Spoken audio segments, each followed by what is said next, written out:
தொடர்ந்து பத்திரிகையாளர் திரு ஷபீர் அகமது நம்மோடு இணைகிறார். அவரிடம் பேசலாம். ராமதாஸ் செல்வ பெருந்தகை சந்திப்பு அப்படிங்கிறது ஒரு வழக்கமான சந்திப்பா தான் பார்க்கணுமா அல்லது கூட்டணிக்கான சமிக்கைன்னு எடுத்துக்கலாமா? உங்களுடைய பார்வை என்ன? இது கூட்டணிக்கான ஒரு சமிக்கை அப்படின்றது சொல்றது ரொம்ப டூ ஏர்லியா இருக்கும் அப்படின்னு நினைக்கிறேன். பட் என்னன்னா, திரு ராமதாஸ் அவர்கள் தொடர்பாக அவர் கட்சியில நடந்துகிட்டு இருக்கக்கூடிய பிரச்சனைகள் இது எல்லாமே தமிழ்நாட்டில் இருக்கக்கூடிய பல்வேறு அரசியல் இயக்கங்கள் கூர்ந்து கவனிச்சுட்டு இருக்காங்க. ஏன்னா இந்த பாமகவில் நடந்து கொண்டிருக்கக்கூடிய பிரச்சனை என்பது அது வட மாவட்டங்கள்ல இருக்கக்கூடிய கணிசமான தொகுதிகள்ல அதோடைய தாக்கம் இருக்கும் அப்படின்றதுதான் ஒரு எதிர்பார்ப்பாக இருக்கிறது. இது என்ன தாக்கத்தை எதிர்வரக்கூடிய சட்டமன்ற தேர்தலில் ஏற்படுத்தும் அப்படின்னு. சோ அந்த சமயம் அது ஒரு பக்கம் இருந்தாலும், இன்னொரு பக்கம் திரு ராமதாஸ் அவர்கள் தொடர்பாக ஒரு மதிப்பீடு அப்படின்றது பழைய தலைவர்களுக்கும் அதே மாதிரி அரசியல் கட்சி தலைவர்களுக்கும் ரொம்ப உயர்வான ஒரு மதிப்பீடு வச்சிருக்காங்க.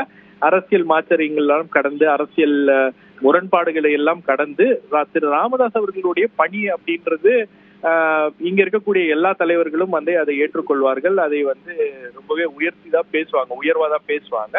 செல்வ பெருந்தகை எல்லாம் நீண்ட காலமாக திரு ராமதாஸ் அவர்களோட டிராவல் பண்ணியிருக்காங்க. திரு திருமாவளவன் அவர்களாக இருக்கட்டும், திரு செல்வ பெருந்தகை அவர்களாக இருக்கட்டும், டாக்டர் கிருஷ்ணசாமி போன்றவர்கள்லாம் அவருடைய ஆரம்ப காலகட்டத்துல திரு ராமதாஸுடைய பல்வேறு போராட்டங்கள் வாயிலாகவும் அவருடைய அரசியல் இயக்கங்கள் வாயிலாகவும் சமூக நீதிக்காக அவர் கொடுத்த பல்வேறு விஷயங்கள்ல இவர்களும் இணைந்து பணியாற்றி இருக்கிறார்கள் அப்படின்னும் போது, தற்போது நடக்கின்ற இந்த விஷயங்கள் எல்லாம் பெரிய அளவுக்கு அவங்களும் கவனிச்சுட்டு வராங்கன்னும் போது, இந்த சந்திப்பு என்பது ஒரு மரியாதை நிமித்தமான ஒரு சந்திப்பாக தான் நான் பார்க்கிறேன். இது கூட்டணிக்கான ஒரு சந்திப்பாக அது மாறுவதற்கு தற்போது இருக்கக்கூடிய சூழல்ல அது வாய்ப்பு இல்லை. ஏன்னா அந்த முடிவுகள் எல்லாம் காங்கிரஸ் கட்சி எடுக்க முடியாது, திமுக தான் அதை எடுக்க வேண்டும். அந்த பேச்சுவார்த்தைகளுக்கான அந்த ஆரம்ப கட்ட வேலைகள் எல்லாம் திமுக மூலமாக தான் அது நடக்குமே தவிர, அது காங்கிரஸ்ல இருந்து மேபி ஒரு டோரை ஓபன் பண்ணி வச்சுக்கிட்டு அவங்க ஏதாச்சும் ஒரு திரு ராமதாஸ் அவர்களை ரீச் அவுட் பண்ணோம்னா